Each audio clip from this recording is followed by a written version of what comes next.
నమస్తే. Liquor scam. Andhra Pradesh ప్రభుత్వం ఈ స్కామ్‌లో మిథున్ రెడ్డి గారిని అరెస్ట్ చేయటం, ఏ4 71 రోజులు ఆయన జైల్‌లో ఉండటం, బెయిల్ మీద రావటం ఇవన్నీ చూసాం. ఏసీబీ కోర్ట్ అబ్జర్వేషన్స్ కూడా చూసాం. తీవ్రమైన అభియోగాలు ఉన్నంత మాత్రాన బెయిల్ ఇవ్వకూడదు అనే నిబంధన ఏమీ లేదు. సుప్రీంకోర్టు గైడ్‌లైన్స్ ఉన్నాయి, మార్గదర్శకాలు ఉన్నాయి. రెండోది, ఈయన బయటకొస్తే సాక్షులను, సాక్ష్యాలను ప్రభావితం చేసే విధంగా ఆయన ఈ రాష్ట్రంలో ఎమ్మెల్యే కాదు. First of all MP representing some constituency from Andhra Pradesh in parliament. అక్కడ వైసీపీకి సంబంధించి కీలకమైన పదవిలో ఉన్నారు ఆయన. ఒకటి. రెండోది, ఆ ఫైండింగ్స్ గనక మనం ఏసీబీ కోర్ట్ ఫైండింగ్స్ కనుక జాగ్రత్తగా అబ్జర్వ్ చేస్తే 161, 164 స్టేట్మెంట్స్, వాటికి ఉన్న ప్రామాణికత అండ్ వాటికి ఉన్న శాంక్టిటీ ఏముంది. బెదిరిస్తే చెప్తారు, లేకపోతే వాళ్ళకి అనుకూలంగా రాయించుకొని సంతకాలు పెట్టించుకుంటారు. వీటి గురించి మాట్లాడారు. సరే, ఇవన్నీ పక్కన పెడితే ఇంకేముంది, ఇవాళ రేపో జగన్మోహన్ రెడ్డి అరెస్ట్ అయిపోతాడు. ఆయన విమానం ఎక్కే లోపలే లండన్కి అరెస్ట్ చేస్తారు, లేదా లండన్ నుంచి వచ్చిన తర్వాత ఆయన అరెస్ట్ చేస్తారు. ఎందుకంటే కోర్టు చెప్పింది కదా, ఆయన వెళ్ళొచ్చిన తర్వాత ఒకసారి విధిగా హాజరవ్వాలి వ్యక్తిగతంగాని. సో ఈ రకమైన ప్రాపగండా ఒకటి నడిచిపోతుంది. ఇంకోటి, చాలా స్పష్టంగా ఏసీబీ కోర్టు అడిగిన అంశాలు ఏంటి, ఛార్జ్షీట్లో మరి చాలా టైం తీసుకున్నారు, ఇంకా 2-3 ఛార్జ్షీట్లు కూడా వేస్తారు బహుశా. సరే, ఇప్పటివరకు పేర్కొన్న అంశాల ఆధారంగా మనీ లాండరింగ్ ఎక్కడ జరిగింది అండ్ దానికి సంబంధించిన ఆధారాలు, అలాగే అక్రమంగా తరలించిన దాచిపెట్టిన సొమ్ము, బంగారం, వ్యవహారం, మరి అవి ఎందుకన్నా ప్రొడ్యూస్ చేయలేకపోయారు. Prosecution could not able to produce, లేదా ఫెయిల్ అయింది అవి ప్రొడ్యూస్ చేయడంలో. మరి A4 మిథున్ రెడ్డి దగ్గరే కావలసిన ఆధారాలని సమర్పించలేకపోయిన ఒక నిస్సహాయత సిట్ని వెంటాడుతుంటే, జగన్మోహన్ రెడ్డిని ఏ బేసిస్ మీద దాంట్లో మరి తీసుకొచ్చి లింక్ చేసి అరెస్ట్ చేస్తారు, ఇది ఒక ప్రశ్న. సరే, ఇంకొకటి ఏంటంటే, ఇంకొక వ్యవహారం ఎట్లా నడుస్తుందంటే, ఆయన అరెస్ట్ అయితే నెక్స్ట్ పార్టీలో ఎవరు కీలక బాధ్యతలు, ఇవన్నీ ఏంటంటే ఒక సెక్షన్ ఆఫ్ మీడియాని రిపోర్ట్ చేస్తుంది. అప్పట్లో చూసాం, ఒక ఏంటంటే 1924 మధ్య ఏముంది, పొద్దున 7 గంటలకు అవినాష్ రెడ్డిని అరెస్ట్ చేసేస్తారు ఒక ఛానల్లో. 11ంటికి దాని మీద విచారణ జరుగుతుంది. 1 గంటకి ఆయన ఢిల్లీ తీసుకెళ్తారు, తీహార్ జైలు దాకా తీసుకెళ్తారు. తీసుకెళ్ళిన తర్వాత సాయంత్రం మళ్ళీ అదే ఛానల్లో 7 డిబేట్లో అవినాష్ రెడ్డిని విడుదల చేస్తారు. ఇట్టా ఒక 2-3 ఏళ్ళు నడిపించారు అవినాష్ రెడ్డి అరెస్ట్. ఇప్పుడు జగన్మోహన్ రెడ్డి గారు అరెస్ట్. రైట్.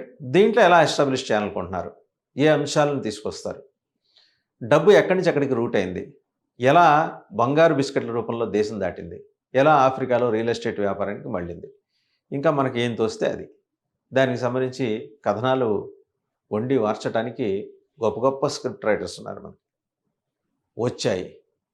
అవే వాటినే ఆధారాలుగా తీసుకొని మరి సిట్ చాలా బలంగా ఛార్జ్షీట్ ఫైల్ చేసింది. ఆ బలంగా ఫైల్ చేసిన ఛార్జ్షీట్లోని అంశాలని ఏసీబీ కోర్టు ప్రశ్నించింది. ఏంటి వీటికి ఉన్న ప్రామాణికత, దానికి ఉన్న వీటిని ఎస్టాబ్లిష్ చేయడానికి మీ ముందున్న అంశాలేంటి. సరే, మిథున్ రెడ్డి గారి వ్యవహారం మనం చూసాం, బెయిల్ మీద వచ్చారు. ఇప్పుడు జగన్మోహన్ రెడ్డి గారు తెర మీదకి వచ్చారు. ఆయన లండన్ పర్యటన కోసం దరఖాస్తు చేసుకున్నారు, కోర్టు ద్వారా పర్మిషన్ తీసుకున్నారు, వెళ్తారు, వస్తారు. పూర్తిగా అదే యూరోప్ పర్యటన. కుటుంబ సభ్యులు వారి పిల్లలు అక్కడ చదువుకుంటున్నారు కాబట్టి వెళ్తారు, వెళ్ళి చూసుకొని వచ్చేస్తారు. అది రెగ్యులర్గా జరిగే ప్రక్రియ. వచ్చిన తర్వాత విధిగా హాజరవుతారు. ఆయన వస్తూ ఉండగానే అక్కడ ఒకవేళ అంటే ఇదంతా రేపొద్దున యూరోప్ పర్యటన ముగించుకొని అక్కడి నుంచి విదేశాల నుంచి విమానంలో బయలుదేరగానే ఆయన కోసం ఇక్కడ రెడీగా ఉంటారు అరెస్ట్ చేయడానికి.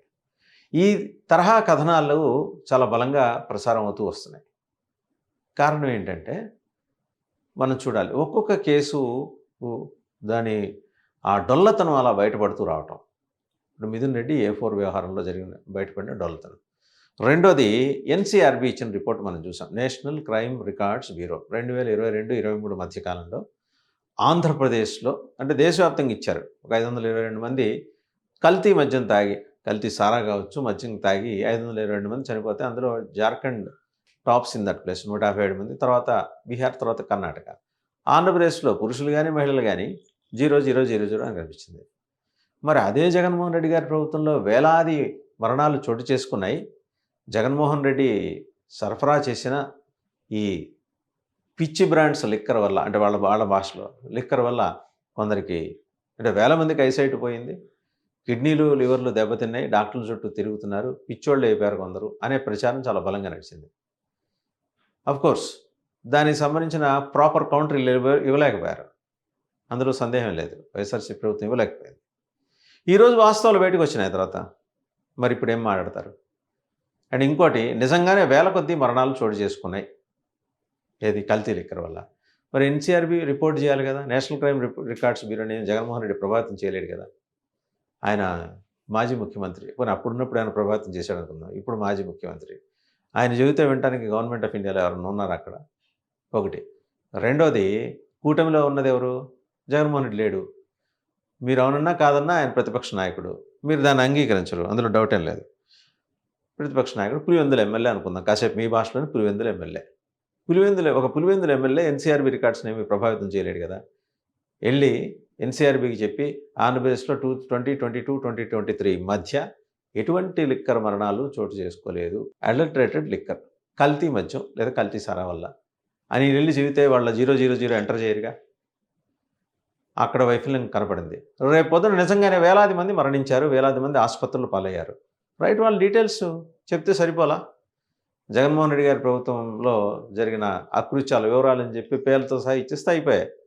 ఎవరెవరు డాక్టర్ల దగ్గర కిడ్నీస్ ఫెయిల్ అయినాయి, ఎవరి లివర్స్ ఫెయిల్ అయినాయి, ఎవరి కంటి చూపు పోయింది, ఎవరు చనిపోయారు, ఎన్ని వేల కుటుంబాలు రోడ్డున పడ్డాయి. అంటే కుటుంబానికి జీవనాధారం అయిన వ్యక్తి మరణిస్తే వచ్చే ఉత్పన్నమయ్యే పరిస్థితులు ఎలా ఉంటాయనే దానికి సంబంధించి సమగ్రంగా ఒక పేపర్ రిలీజ్ చేస్తే సరిపోతుంది, ఒక ప్రకటన. ఇది అప్పుడు అది ఎస్టాబ్లిష్ అవుతుంది. అప్పుడు ఎన్‌సీఆర్‌బీ చెప్పింది తప్పని చెప్పి నిరూపించే అవకాశం కూడా ఉంటుంది. ఆ ప్రయత్నం చేయొచ్చు కదా. రెండోది, ఈ కేసుతో పాటు కొత్తగా హైకోర్టు మన చివాట్లు పెట్టింది. దొమ్మి కేసులు పెట్టడం ఏంటి, సోషల్ మీడియా కేసులు.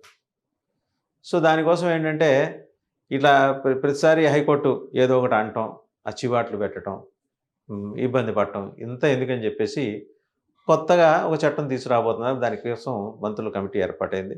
చూద్దాం ఆ మంత్రుల కమిటీ ఏం చెప్పబోతుందో.